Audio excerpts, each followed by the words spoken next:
19 October বুধবার রাত 8টায় খালেদ মহিউদ্দিন আছে রিজভিকে জানিয়ে দিচ্ছি শিরোনাম। সাইবার অপরাধ ঠেকাতে ডিজিটাল আইন, দোষীদের কঠোর শাস্তি।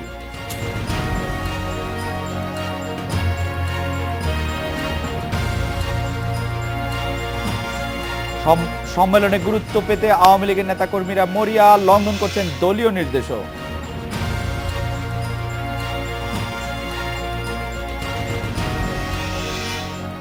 চট্টগ্রাম টেস্টে ভক্তদের প্রত্যাশা পূরণ করবেন মুশফিক, কন্ডিশন ভাবাচ্ছে কুককে।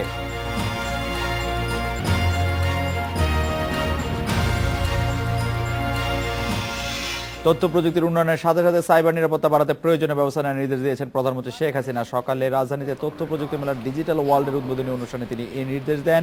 একই সঙ্গে ডিজিটাল সুবিধা ব্যবহার করে অপরাধ ঠেকাতে ডিজিটাল নিরাপত্তা আইন প্রণয়নের কথা জানিয়েছেন প্রধানমন্ত্রী।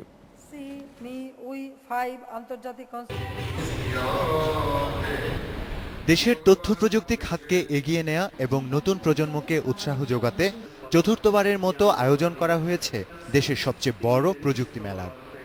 ডিজিটাল ওয়ার্ল্ডের উদ্বোধনী অনুষ্ঠানে প্রধান অতিথি ছিলেন প্রধানমন্ত্রী শেখ হাসিনা। তার বক্তব্যে উঠে আসে এ খাতে সরকারের বিভিন্ন উদ্যোগ আর সাফল্যের কথা। তথ্য প্রযুক্তি খাতে অবহেলার জন্য বিএনপি জামায়াত জোটের সমালোচনা করেন প্রধানমন্ত্রী। বলেন, এরই মধ্যে দ্বিতীয় সাবমেরিন কেবলে যুক্ত হওয়ার সব প্রস্তুতি শেষ করেছে সরকার। দ্বিতীয় সাবমেরিন কেবলে বাংলাদেশ প্রায় 1300 জিবিপিএস ব্যান্ডউইথ অর্জন করবে। আমাদের নিজস্ব স্যাটেলাইট বঙ্গবন্ধু স্যাটেলাইট 1 উড্ডয়নের কাজ দ্রুত চলছে। 2017 সালের এর যাত্রা শুরুর পর নিজস্ব চাহিদা পূরণের সাথে সাথে আমরা স্যাটেলাইট ব্যান্ডউইথ রপ্তানিও করতে পারব। আগামী বছরের মধ্যে দেশে 4G নেটওয়ার্ক চালুর কথাও জানান প্রধানমন্ত্রী। ডিজিটাল সুবিধা কাজে লাগিয়ে কেউ যাতে অপরাধ করতে না পারে সে বিষয়ে সতর্ক থাকারও নির্দেশ দেন তিনি। ডিজিটালাইজেশনের সঙ্গে সঙ্গে নিরাপত্তা সংক্রান্ত কিছু সমস্যার সৃষ্টি হয়েছে। এর জন্য সাইবার সিকিউরিটি বিষয়ে আমাদের সক্ষমতা বাড়াতে হবে। এ বিষয়ে জনসম্পদ তৈরি এবং প্রয়োজনীয় যন্ত্রপাতি সংগ্রহ করা হবে। বিশেষ করে আর্থিক খাত ও গোপনীয় বিষয়ের নিরাপত্তা যাতে কোনোভাবেই বিঘ্নিত না হয় সে বিষয়ে সতর্ক থাকতে হবে। দেশে তৈরি রোবট ধ্রুবকের সঙ্গে নিয়ে ডিজিটাল ওয়ার্ল্ড উদ্বোধন করেন প্রধানমন্ত্রী শেখ হাসিনা। তানজির মেহেদি, ইন্ডিপেন্ডেন্ট নিউজ, ঢাকা। ডিজিটাল নিরাপত্তা আইন নিয়ে কথা বলতে এখন আমাদের সাথে আছেন তথ্য প্রযুক্তি মন্ত্রণালয় বিষয়ক সংসদীয় স্থায়ী কমিটির সদস্য জনাব কাজী ফিরোজ রশিদ, গণমাধ্যম বিষয়ক ফাহমিদুল হক আছেন আমাদের সাথে, সুপ্রিম কোর্টের আইনজীবী ব্যারিস্টার কে এম তানজিবুল আলম আছেন আমাদের সঙ্গে। কাজী ফিরোজ রশিদ, আপনার কাছে জানতে চাইব যে আর্থিক খাত ও গোপনীয় বিষয়ের নিরাপত্তা যাতে নিশ্চিত করা হয় সেই ব্যবস্থা নেওয়া হবে বলে প্রধানমন্ত্রী আজকে ঘোষণা দিয়েছেন, কিন্তু আমাদের প্রশ্ন হচ্ছে যে গোপনীয়তার তো নিশ্চয়তা আমরা পাচ্ছি না। আমরা কয়েকদিন আগে দেখেছি যে খোদ প্রধানমন্ত্রী যে বিএনপি চেয়ারপারসনের সঙ্গে কথা বলেছেন সেটি টেপও বাজারে ছাড়া হয়েছে বা সহজে পাওয়া গেছে। আমরা আমাদের নিরাপত্তা বা গোপনীয়তা সম্পর্কে কিভাবে নিশ্চিত হতে পারবো, এই আইন সেটাকে কিভাবে সহায়তা করতে পারে? জনাব কাজী ফিরোজ রশিদ। ধন্যবাদ। আসলে আমাদের তথ্য প্রযুক্তি মাননীয় প্রধানমন্ত্রী নিশ্চয়ই বলেছেন যে আমাদের সর্বাধুনিক যন্ত্রপাতি এনে আমাদের এই তথ্য প্রযুক্তির সাইবার ক্রাইম যাতে না হয় এটার দিকে সর্বোচ্চ দৃষ্টি রাখতে হবে। আপনি লক্ষ্য করেছেন যে সিএর গোপন দলিল কিন্তু উইকিলিক্স তারা কিন্তু উইকিলিক্স ওই যে ওরা করছিল গোপন দলিলগুলো ফাঁস করে দিয়েছিল। অর্থাৎ আধুনিক যুগে তথ্য প্রযুক্তি এই ভান্ডার মানুষ যত সুবিধা পায় আবার কিছু অসুবিধাও আছে। সম্প্রতি আমাদের বাংলাদেশ ব্যাংকের কিছু পাসওয়ার্ড, এই পাসওয়ার্ডগুলো তারা জেনে নিয়ে তারপর তারা কিন্তু আমাদের অনেক টাকা এখান থেকে পাস করে দিয়েছিলেন এবং যেটা ধরা পড়েছিল ফিলিপিনে। তা এটা তথ্য প্রযুক্তির এই সুবিধাগুলো যেগুলো আছে অসুবিধাগুলো আছে। বিশেষ করে মাননীয় প্রধানমন্ত্রী যেটা আমাদেরকে সতর্ক করেছেন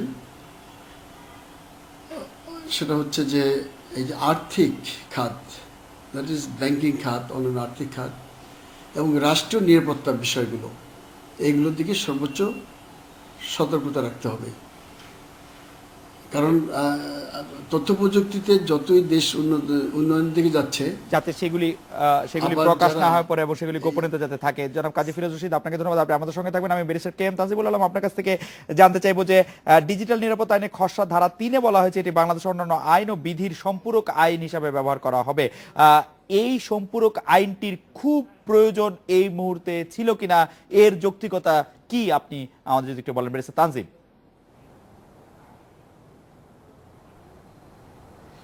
ধন্যবাদ। বাংলাদেশে তো আসলে আইনের অভাব নাই, কিন্তু আপনার স্পেসিফিক যে সেক্টর ওয়াইজ যে আইনগুলোর কথা বলা হচ্ছে, যে আমরা দেখতে পাচ্ছি যে বর্তমানে ডিজিটাল ওয়ার্ল্ডের ক্ষেত্রে অনেকগুলো বিভিন্ন ধরনের কর্মতৎপরতা লক্ষ্য করা যাচ্ছে, যেটা প্রচলিত আইনের অধীনে বিচার করা সম্ভব হয় না। আমরা কিছুদিন আগেও দেখেছি যে আপনার আইসিটি একটা তৈরি করা হয়েছিল, সেখানে অনেক নতুন অফেন্সের কথা বলা হয়েছে, কিন্তু অফেন্সের বিচারগুলো নিয়ে যদিও অনেক সমালোচনা করা হয়েছিল, কিন্তু একটা বিধানটা তো আসলো আইনের মধ্যে বিশেষ করে। কিন্তু বর্তমানে যে নতুন আইনটা আপনার প্রস্তাব করা হয়েছে, সেই আইনটার উদ্দেশ্য আর একটু ব্যাপক। সেটা হচ্ছে যে শুধুমাত্র ডিজিটাল নিরাপত্তার ক্ষেত্রে লঙ্ঘনের ক্ষেত্রে আপনার শাস্তির বিধান করবে তা না, ডিজিটাল নিরাপত্তা যাতে নিশ্চিত করা যায় সেজন্য একটা প্রাতিষ্ঠানিক ব্যবস্থা গড়ে তোলা, একটা ফরেনসিক ল্যাব প্রতিষ্ঠা করা, একটা আপনার র্যাপিড রেসপন্স টিম তৈরি করা এবং একটা জাতীয় কমিটি করা, যে ডিজিটাল নিরাপত্তা নিশ্চিত করার ক্ষেত্রে কি কি পদক্ষেপ নিলে ভবিষ্যতে এই যে যেমন ধরেন আপনার বাংলাদেশ ব্যাংকের মতো ঘটনা ঘটলে সেই ঘটনা ভবিষ্যতে যে না পুনরাবৃত্তি না হয় সেই জন্য ব্যবস্থা করা। তার মানে হচ্ছে এই আইনটা হচ্ছে আসলে পদক্ষেপমূলক। অন্যান্য যে আইনটা আছে, মানে আইসিটি যে আইনটা আছে, সেটাও ছিল আপনার ফেসিলিটেটিং একটা আইন। তো দুটো আইনটাকে যদি আমরা সমন্বয় করে দেখি, তাহলে দেখব যে বাংলাদেশের সরকারের একটা সদিচ্ছা লক্ষ্য করা যাচ্ছে এবং একটা আপনার সুদূর প্রসারী একটা পরিকল্পনার ছাপ আমরা দেখতে পাচ্ছি। কিন্তু ব্যারিস্টার তানজিব, এই আইনগুলির প্রয়োগের অপব্যবহার হওয়ার অনেক উদাহরণ, অনেক না হলেও বেশ কিছু উদাহরণ আমরা আসলে দেখছি। এটি আপনাকে ভাবাচ্ছে কিনা? আমি সম্পূর্ণ একমত আপনার সাথে যে 57-এর বিশেষ করে অনেকগুলো অ্যাবিউজের ঘটনা আমরা গত কয়েক বছরে দেখেছি এবং এটা নিয়ে সাধারণ নাগরিকদের মধ্যে অনেক ধরনের অসন্তোষ আছে এবং আমরাও বিভিন্ন ফোরামে এই বিষয়গুলো সমালোচনা করেছি। এবং আমরা যে জিনিসটা নিশ্চিত করতে চাই এখন, বিষয়টা হচ্ছে আসলে ওটা যতটা না আইনের দোষ, তার চেয়ে বেশি আপনার আইন প্রয়োগকারী সংস্থাগুলোর দোষ হয়। যে আপনার হাতে একটা আইন থাকলো, আপনি এটার যদি অপব্যবহার করেন তাহলে সেটা মানুষের অধিকারকে ক্ষুণ্ণ করে। আমি যেটা মনে করি সেটা হচ্ছে যে নতুন আইনটা যদি রিফর্ম করা হয় এবং সেই আইনে প্রকৃত অপরাধীকে যদি এবং তার অপরাধের মাত্রার সাথে সামঞ্জস্য শাস্তির বিধান করা হয়, তাহলে লঘুভাবে যে গুরুদণ্ডের এখন একটা প্রথা প্রচলিত আছে বলে আমরা সবাই মনে করছি, বিশেষত 57-এর ক্ষেত্রে সেটা রোধ করা সম্ভব হলে আপনার আইনের অপপ্রয়োগটা অনেকটুকু বন্ধ হবে। তো আমি এই যে নতুন পদক্ষেপটা নিয়েছি সেটাকে স্বাগত জানাই এবং আমি নতুন আইনে যে বিষয়টা দেখতে চাই সেটা হচ্ছে যে এই আইনটা এমনভাবে তৈরি হবে যাতে করে মানুষের যে ফ্রিডম অফ এক্সপ্রেশন সেটাও সুরক্ষিত হবে এবং এই ডিজিটাল মিডিয়াকে অপব্যবহার করে কেউ যদি অপরাধ করে তাদেরকে জন্য যথাযথ শাস্তির ব্যবস্থা হয়। ব্যারিস্টার তানজিব, আপনাকে ধন্যবাদ। গণমাধ্যম বিশেষজ্ঞ ফাহমিদুল হক, আপনাকে জানতে চাইবো যে ডিজিটাল নিরাপত্তা আইনকে আপনি কতটা যৌক্তিক মনে করছেন? আপনি অনেক বিষয়ে অনেক লেখালেখি করেন, আপনার নিজস্ব মন্তব্য অনেক বিষয়ের মধ্যে থাকে, সেগুলিকেও আপনি আসলে হুমকির সম্মুখীন করেন কিনা? আইসিটি আইনের কথাও বললেন ব্যারিস্টার তানজিব, দুটি মিলিয়ে যদি আমাদেরকে একটু বলেন জনাব ফাহমিদুল হক। ধন্যবাদ। আমাদের আইসিটি আইনের সেকশন 57-এর এক্সপিরিয়েন্স অনুযায়ী যদি ব্যাখ্যা করি তাহলে একরকম, আবার ধরেন যে ডিজিটাল মিডিয়াম ভিত্তিক অনেক আর্থিক এবং সামাজিক বা সাংস্কৃতিক অনেক লেনদেন হচ্ছে, তাই তো? এখন সেই একটা নতুন সিনারিওতে কিছু লিগ্যাল ফ্রেমওয়ার্ক আমাদের দরকার, কিছু পলিসি ইনিশিয়েটিভস দরকার। সেগুলো আমরা অবশ্যই ওয়েলকাম করি, কিন্তু আমাদের একটা কনসার্ন সবসময় থাকছে যে আমরা ইউজার হিসেবে, যেমন আইসিটি অ্যাক্টের 57 ধারায়, এটা একটি অত্যন্ত কঠিন একটি ধারা, যেটার মধ্য দিয়ে আসলে মত প্রকাশের স্বাধীনতাই একরকম বাধাগ্রস্ত হচ্ছে। মানে সবাই লিখতে ভয় পায় এবং সাধারণ সোশ্যাল মিডিয়া ইউজার থেকে শুরু করে সাংবাদিকরা পর্যন্ত এই আইসিটি অ্যাক্টের এই ধারাটিকে আপত্তি সহকারে বিভিন্নভাবে মতামত দিয়েছেন। ফলে আমরা ডিজিটাল বাংলাদেশের সরকারের সময়ে আমরা আমাদের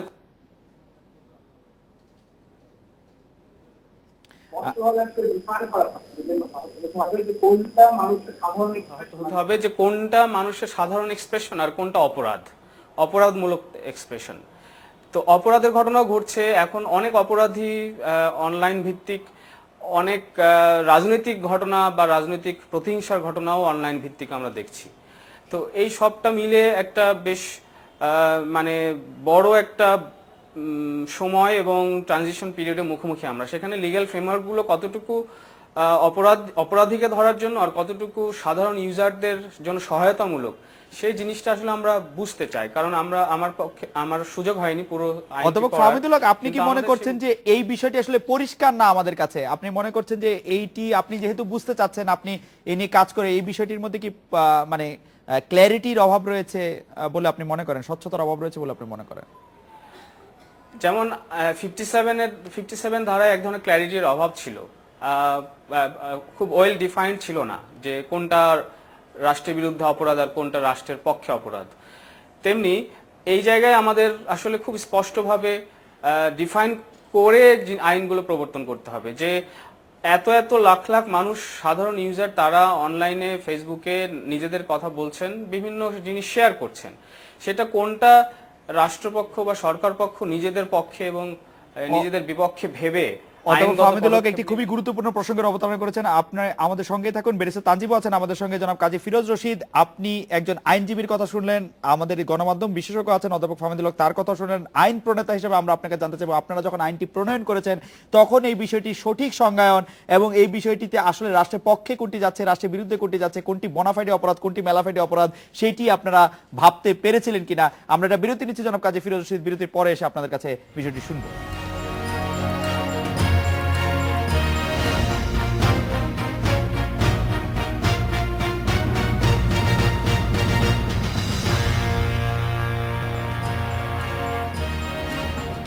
জনাব কাজী ফিরোজ রশিদ, এই ডিজিটাল যে সিকিউরিটি আইন, সেই আইনটি করার সময় বা এর আগে আইসিটি আইন করার সময় এই বিষয়গুলি আপনারা ভেবে দেখেছিলেন কিনা যে সেটা আসলে কতটা মানুষের ফ্রিডম অফ এক্সপ্রেশনের জন্য কার্যকর, কতটা মানুষকে আটকে রাখার জন্য উপযোগী? ঠিকই ধরেছেন, এই আইনটি যখন করা হয়েছিল তখন আমরা শঙ্কা করেছিলাম যে এই আইনের অপব্যবহার হতে পারে। অপব্যবহার এই জন্য হতে পারে যে যারা তথ্য প্রযুক্তিতে স্বয়ংসম্পূর্ণ নয়, তথ্য প্রযুক্তি যাদের আয়ত্তে নেই, তারা এই আইনে না বুঝেই কাউকে যথেষ্ট হ্যারাস করতে পারেন। আপনি লক্ষ্য করেছেন সম্প্রতি একজন কিশোরকে গতকালই হাইকোর্ট ছেড়ে দেওয়ার নির্দেশ দিয়েছে। ওই কিশোরের বিরুদ্ধে অপরাধ বলেছিল, ভ্রাম্যমাণ আদালত তাকে জেল দিয়েছিল যে সে কিছু অশ্লীল ছবি ছেড়ে দিয়েছিল কিছু ইন্টারনেটে। কিন্তু এটা বুঝতে বাকি নেই যে ওই পাসওয়ার্ড নকল করে অন্য কেউ হ্যাকিং করে এই কাজটা করেছিল। এইটা ওই পুলিশ বা ভ্রাম্যমাণ আদালত বুঝতে পারেনি দেখে ইউনো এবং থানা ওসিকে প্রত্যাহার করে নিয়েছে হাইকোর্ট। তো এটা প্রথম থেকে কিছু কিছু অপব্যবহার হবে আইনের, তারপর আইন থাকতে হবে। আইন না থাকলে তো একদমই খোলামেলা থাকলে হ্যাকাররা এতই বেশি পারদর্শী যে আমাদের বাংলাদেশ ব্যাংক ওয়েল প্রোটেক্টেড সব কিছু, সেখানে পাসওয়ার্ডও তারা কিন্তু হ্যাক করে তারপরে তারা এখান থেকে টাকা সরিয়েছে। অহরহ এই ঘটনা ঘটতেছে, এর আগে সোনালী ব্যাংক থেকে ঘটেছে। এবং রাষ্ট্র নিরাপত্তা বলেন, তথ্য প্রযুক্তির ভান্ডার যারা একদম খোদ আমেরিকা, সে হেডকোয়ার্টার থেকে তাদের গোপন দলিলগুলো ফাঁস হয়ে গেছে। এবং আপনি লক্ষ্য করেছেন যে উইকিলিক্স এই টেকগুলো পর্যায়ক্রমে ফাঁস করেছে। এটা তো তারা তথ্য প্রযুক্তির মাধ্যমে করেছে, এগুলো হতে পারে এবং এই ঝুঁকি সবসময় আমাদের থাকবে।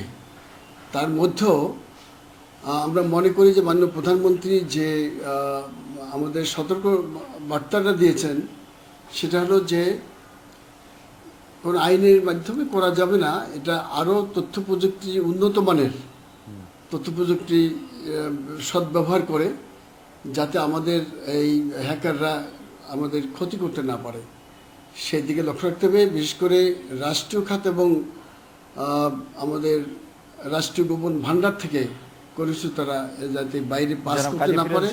জনাব কাজী ফিরোজ রশিদ, আপনাকে ধন্যবাদ। ব্যারিস্টার তানজিবুল আলম, এই ডিজিটাল আইনটি কার্যকর হলে এই সংক্রান্ত পূর্বের যত মামলা ছিল সেগুলির ব্যাপারে কি ধরনের সিদ্ধান্ত আসতে পারে বা কি ধরনের সিদ্ধান্ত আসা উচিত? ধন্যবাদ।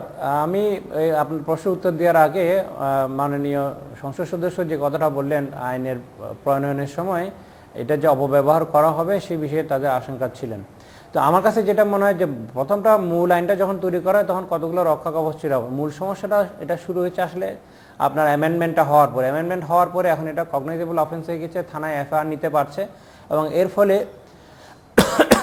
স্থানীয় প্রভাবশালী ব্যক্তিদের নির্দেশনায় আপনার অযথা 57-কে অপব্যবহার করা হচ্ছে। আর এই আইনটা যে নতুন যে আইনটা হলে বর্তমানে যে আইনগুলো প্রচলিত আছে সেগুলোর কি হবে, ফেট কি হবে সেটা যদি বলেন তাহলে বর্তমানে যে নতুন আইনটা হতে যাচ্ছে ওইখানে যেটা বলা আছে সেটা হচ্ছে পূর্বতন আইনে যে মামলাগুলো হয়েছিল সেটা ওই আইনের অধীনে বিচার্য বলে গণ্য হবে। এটার একটা সাংবিধানিক বাধ্যবাধকতা আছে, সেটা হচ্ছে যে নতুন আইন কখনো বিশেষ করে ক্রিমিনাল আইনগুলা রেট্রোস্পেক্টিভ কিংবা ভূতাপেক্ষ কার্যকারিতা দেওয়া যায় না। তো এর ফলে আপনার বর্তমানে যে মামলাগুলো আছে সেটা কিন্তু পুরাতন আইনে প্রচলিত হবে এবং ওগুলা পুরাতন আইনের অধীনেই ফাইল হয়েছে বলে গণ্য হয়ে ওইটার অধীনে ওইটার বিচারগুলো হবে। নতুন আইন হলে নতুন আইন হওয়ার পরবর্তীতে যে অফেন্সগুলো হবে সেগুলোর ক্ষেত্রে ওই নতুন আইন অনুযায়ী কার্যকর হবে।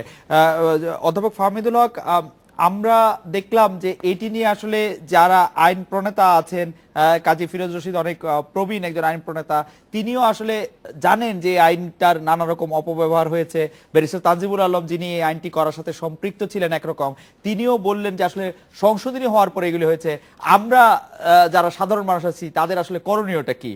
সরকার তো সরকারের সুরক্ষার জন্য আইন করবেই, আমরা এটাতে কি করতে পারি?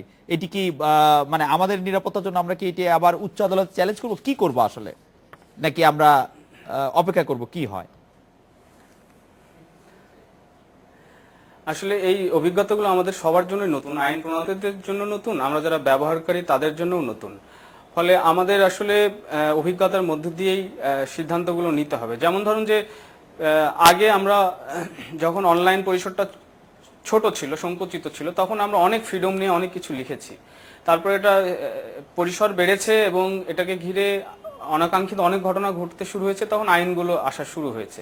এখন আইনগুলো আসার পরে আমরা দেখছি যে 57 ধারাটি অনেক বেশি আমি বলবো যে দমনমূলক, এবং ফলে এটার অপব্যবহার যেমন হচ্ছে তেমনি ইউজারের দিক থেকে এটার ভয়ে ভীত হয়ে অনেকেই আর আগের মতো স্বাধীনভাবে লিখছেন না। আচ্ছা, সেক্ষেত্রে আমাদের আপাতত 57-কে একভাবে মোকাবেলা করছি। এখন আবার ডিজিটাল সিকিউরিটি অ্যাক্টে আবার কোন ধরনের সেরকম ধারা আছে কিনা সেটা আমাদের দেখতে হবে, সেই অনুযায়ীও আমাদের অ্যাক্ট করতে হবে। কারণ আমাদের আসলে মানে অনলাইনে ইউজারদের আসলে ব্যবহারটা সৃজনশীল হতে হবে এবং পরিবর্তনের জন্য পজিটিভ আকারে কাজ করতে হবে। এখানে যদি আইন যদি বাধা হয়ে দাঁড়ায় তাহলে আমাদের সেভাবে রেসপন্ড করতে হবে। আপনাকে ধন্যবাদ অধ্যাপক ফাহমিদুল হক, ধন্যবাদ কাজী ফিরোজ রশিদ, ব্যারিস্টার তানজিবুল আলম, আপনাদেরও। এড্রেস স্পিকে বিরতি নিচ্ছে, একটি ফিরছি তারপরে।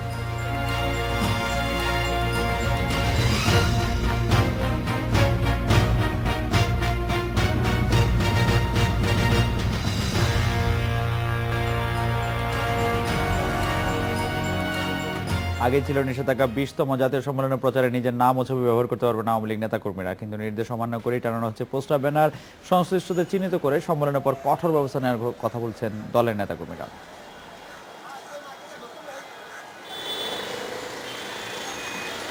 জাতীয় সম্মেলনকে কেন্দ্র করে নেতাকর্মীরা যাতে আত্মপ্রচারে নামতে না পারেন সেজন্য এবার অনেক আগে থেকেই সতর্ক ছিল আওয়ামী লীগ। 1 মাস আগেই নির্ধারণ করে দেয়া হয় দলীয় পোস্টারের নকশা, আকার ও রং। বঙ্গবন্ধু, দলীয় সভাপতি শেখ হাসিনা ও তাদের পরিবারের সদস্য ছাড়া কোনো নেতাকর্মীর ছবি বা নাম ব্যবহারে দেওয়া হয় নিষেধাজ্ঞা। কিন্তু দলীয় নিষেধ অমান্য করেই চলছে নেতাকর্মীদের নিজের নাম প্রচার।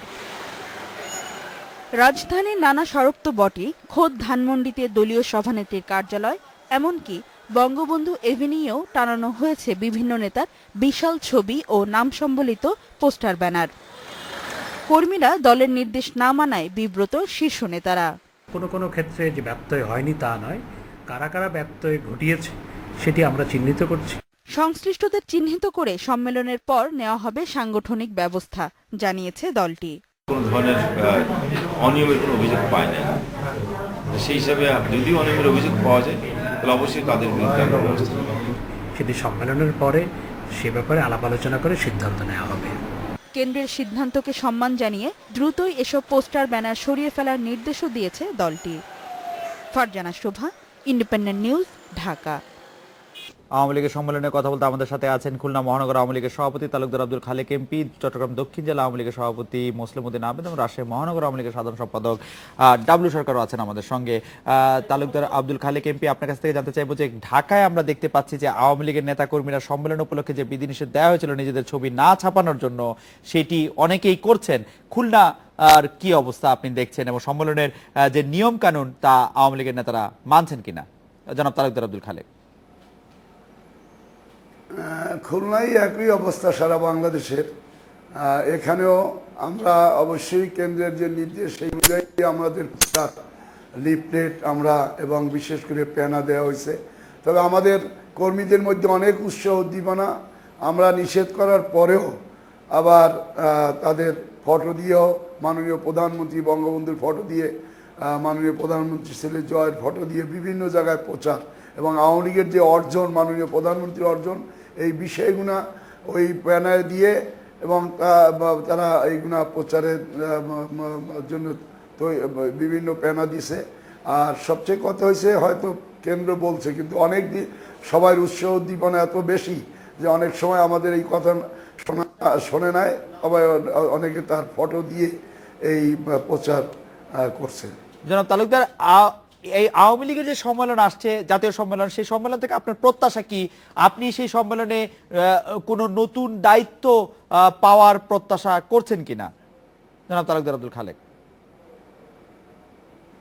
শুনেন, আমি বাংলাদেশ আওয়ামী লীগের 22 এবং 23 তারিখে 20তম সম্মেলন হবে। এই সম্মেলন উৎসাহ উদ্দীপনা মাঠ পর্যায়ে এবং আমাদের তৃণমূল পর্যায়ে এত বেশি যেটা স্বাভাবিকভাবে না দেখলে বোঝা যাবে না। তবে আমরা চাই যে আমাদের তৃণমূলের একই কথা যে বঙ্গবন্ধু কন্যা শেখ হাসিনা আজকে বাংলাদেশকে যেভাবে এগিয়ে নিয়ে যাচ্ছেন এবং 2021 সালে এবং 2041 সালে তিনি যে টার্গেট দিয়েছেন, এই টার্গেট পূরণ করতে গেলে সমস্ত নেতাকর্মীদের মনে একটাই দাবি, সেটা হলো জননেত্রী শেখ হাসিনা পুনরায় আওয়ামী লীগের সভানেত্রী নির্বাচিত হবেন এবং তিনি তার এই উন্নয়নমূলক কর্মকাণ্ড বঙ্গবন্ধুর অসমাপ্ত কাজ সোনার বাংলা করতে গেলে তার এই বাংলাদেশ আওয়ামী লীগের কমিটি শক্তিশালী করতে হবে এবং তিনি যাদেরকে নিয়ে যাদের আপনারা দলের শীর্ষ পর্যায়ে কোন রকম কোনো পরিবর্তন চান কিনা? আপনি নিজে কোনো পদ পদবি প্রত্যাশা করছেন কিনা? না, আমি খুলনা মহানগরী আওয়ামী লীগের সভাপতি আছি, আমি এর সেক্রেটারি ছিলাম। আমি চাই যে আমার এই সাংগঠনিক যেটা ইউনিট, এই ইউনিটকে আরো শক্তিশালী করার জন্য আমি যেখানে আছি আমার কেন্দ্রের প্রত্যাশা নাই। তবে আমরা চাই পরীক্ষিত এবং দুঃসময় যারা কাজ করছে তাদেরকে নিয়েই মাননীয় প্রধানমন্ত্রী, যারা তরুণ আছে তাদের মধ্যে দিয়েই এই কেন্দ্রীয় কমিটি হবে। আপনাকে অনেক ধন্যবাদ। আমি মুসলিম উদ্দিন আহমেদ, আপনাকে জানতে চাইবো যে পোস্টারের নাম ছবি ব্যবহারের ব্যাপারে নিয়ম কানুন চট্টগ্রামে কতটা মানা হচ্ছে? কাউন্সিল থেকে আপনাদের প্রত্যাশা কি? আপনার কোন কথা কেন্দ্রীয় নেতাদের নীতিগত সিদ্ধান্ত গ্রহণে সাহায্য করবে, প্রভাব রাখবে বলে আপনি মনে করছেন? জনাব মুসলিম উদ্দিন আহমেদ।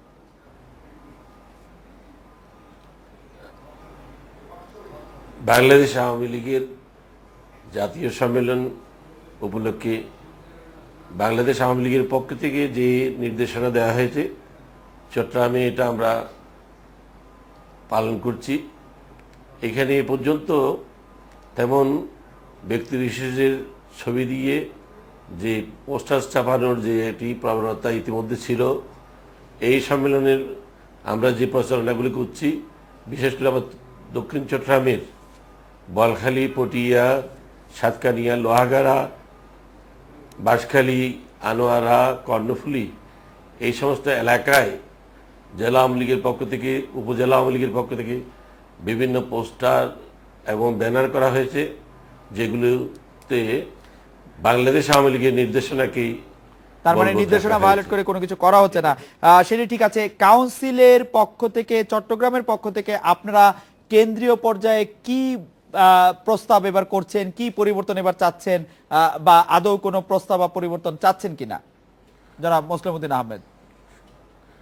আমরা চাই বাংলাদেশ আওয়ামী লীগ আজকে গৌরবান্বিত জননেত্রী শেখ হাসিনার জন্য জাতির জনকের রক্ত যার ধমনীতে প্রসারিত, যিনি শত চ্যালেঞ্জের মোকাবেলা করে আজকে বাংলাদেশের মানুষের যে কলঙ্কের তিলক সেটা মুছে দিয়েছে, জাতির জনকের হত্যার কাণ্ডের বিচার সম্পন্ন করেছেন, খুনিদের বিচারের রায় কার্যকর করার ব্যবস্থা করেছেন, এবং তিনি আমাদের যুদ্ধ অপরাধী জনাব মোসলেম উদ্দিন আহমেদ, আপনারা সবাই যদি প্রধানমন্ত্রী শেখ হাসিনা বা জাতীয় আওয়ামী লীগের সভানেত্রী শেখ হাসিনার উপরই সবকিছু দায়িত্ব দিয়ে দেন, তাহলে আপনাদের কাউন্সিলরদের, আপনাদের সভাপতি, আপনারা যারা ইউনিট পরিচালনা করছেন তাদের মতামতের মূল্য কোথায় থাকছে, বা তাদের মতামতের মূল্যের আসলে দরকার আছে কিনা, মানে এই কাউন্সিলরের কি দরকার?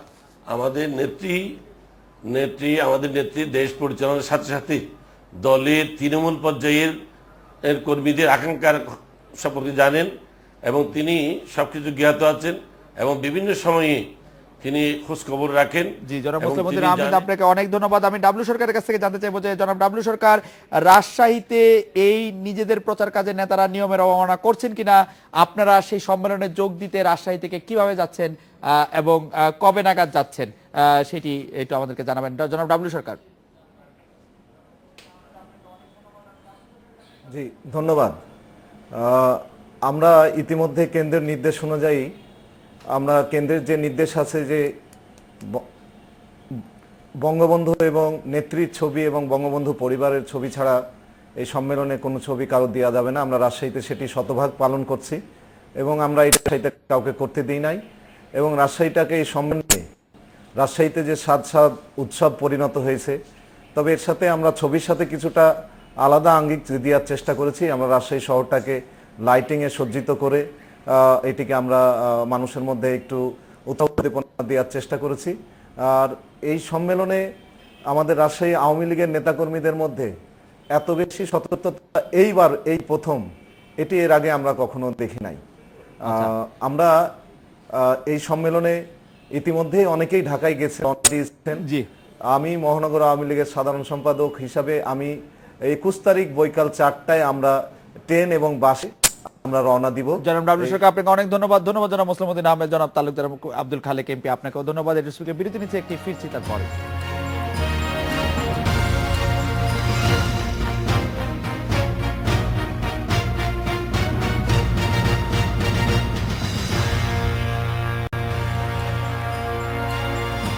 চোদ্দ মাস পরে টেস্ট খেলতে প্রস্তুত বাংলাদেশ ক্রিকেট দল। ইংল্যান্ড নিঃসন্দেহে বাংলাদেশের শক্তিশালী দল হলেও মুশফিককে যথেষ্ট আত্মবিশ্বাসী মনে হচ্ছে। এই নিয়ে কথা বলতে চট্টগ্রাম থেকে আমাদের সাথে যোগ দিচ্ছেন সহকর্মী মাজারুল ইসলাম। মাজার, নিঃসন্দেহে ইংল্যান্ড শক্তিশালী দল, বাংলাদেশের চেয়ে শক্তির এবং সামর্থ্যের বিচারে এগিয়ে, তবুও মুশফিক বেশ আত্মবিশ্বাসের সঙ্গে আজকে বললেন যে ভালো খেলবে বাংলাদেশ দল, ভক্তদের প্রত্যাশা পূরণ করতে চেষ্টা করবেন তিনি। এই আত্মবিশ্বাসের উৎস কি, নাকি এটা শুধু কথারই কথা? না, কথার কথা না, মুশফিক কিন্তু এই কথা বলেছে। তার আগে বলেছে যে বাংলাদেশ কিন্তু গত 2 বছর বা 2.5 বছর রঙিন পোশাকে ভালো করছে। সেই কথা বারবার বলেছে যে হ্যাঁ, আমরা টেস্ট ভালো খেলতে পারিনি, বা টেস্টে অনেকদিন পরে আমরা ব্যাক করছি, তবে রঙিন পোশাকে, কারণ এই দেখুন তামিম, এই সাকিব, এই প্লেয়াররাই কিন্তু ভালো করছে, তাদের জন্য কিন্তু আমরা রঙিন পোশাকে জয় পাচ্ছি। সেই জন্য কিন্তু আত্মবিশ্বাসের কথা অবশ্যই বলেছে যে হ্যাঁ, আমরা ভালো খেলতে চাই। জয়ের কথাও বলেছে যে হয়তো বা জয় অসম্ভব না, কিন্তু এটা বলেছে যে এখনো টেস্ট ক্রিকেটে আমরা খুব বেশি বড় হয়ে যায়নি, আমরা এখনো স্ট্রাগল করছি, আর অবশ্যই 5 দিন লড়াই করে খেলা। কিন্তু আমাদের বোলিং ডিপার্টমেন্টের দুর্বলতাটা তো বেশ বড় দুর্বলতা হয়েই থাকছে, বোলিং দুর্বলতা। আর আমাদের ব্যাটসম্যানরা যেহেতু অনেকদিন লম্বা ইনিংস খেলছেন না বা লম্বা ক্রিকেট খেলছেন না, সেহেতু সেটাও তো একটি ভয়ের কারণ বা আশঙ্কার কারণ থেকে যেতে পারে। অবশ্যই আশঙ্কার কারণ, কারণ বাংলাদেশ দল টেস্টে ছিল না, এছাড়াও কিন্তু ঘরোয়াতেও লঙ্গের ভার্সনে কোনো ম্যাচ ছিল না। এই জন্য তামিম, সাকিব, রিয়াদ এরা কিন্তু বড় ম্যাচ খেলার একটা সুযোগ পায়নি। অবশ্যই সে ভয়টা আছে, এটা কোচও বলেছে এই ভয়টা আছে। আর বোলিং লাইন আপে যে কথা বলছিলেন যে বোলিংয়ে আসলে আমরা কতটুকু স্ট্রং বা তারা দুর্বল মনে হচ্ছিল, অবশ্যই দুর্বল। আমি গতকালে, আজকেও আমি একটা কথা বলেছিলাম ম্যানেজারের সাথে, তো ম্যানেজার বলেছে যে খালেদ মাহমুদ চৌধুরী বলেছে কিন্তু বাংলাদেশ অবশ্যই এই ম্যাচটা খেলবে, ব্যাটিং থেকে বেশি গুরুত্ব দেবে, কারণ বাংলাদেশ যেহেতু ইংল্যান্ড লাইন আপ অনেক স্ট্রং, তাদেরকে 20টা উইকেট নিয়ে অনেক টাফ, এই জন্য ব্যাটিংয়ের দিকে জোর দেবে, যদি বেশি রান করা যায় স্কোর বোর্ডে। তারপরে সাকিবের কথা বারবার বলেছে, কারণ সাকিব কিন্তু অবশ্যই বাংলাদেশের অনেক বড় একটা শক্তি স্পিনে। তো সাকিবের ভরসা রাখছে যে সাকিব যদি ভালো বল করতে পারে এই উইকেটে, তাহলে বেশি রান করার পর যদি সাকিব এবং তাইজুল স্পিন একটু ভালো করতে পারে তাহলে বাজার, কিন্তু আপনাকে অনেক ধন্যবাদ। আমরা আশা করবো বাংলাদেশ ভালো খেলবে। এই ছিল আজকের রেডিও স্পিকে আমন্ত্রণ আমাদের পরের আয়োজনে।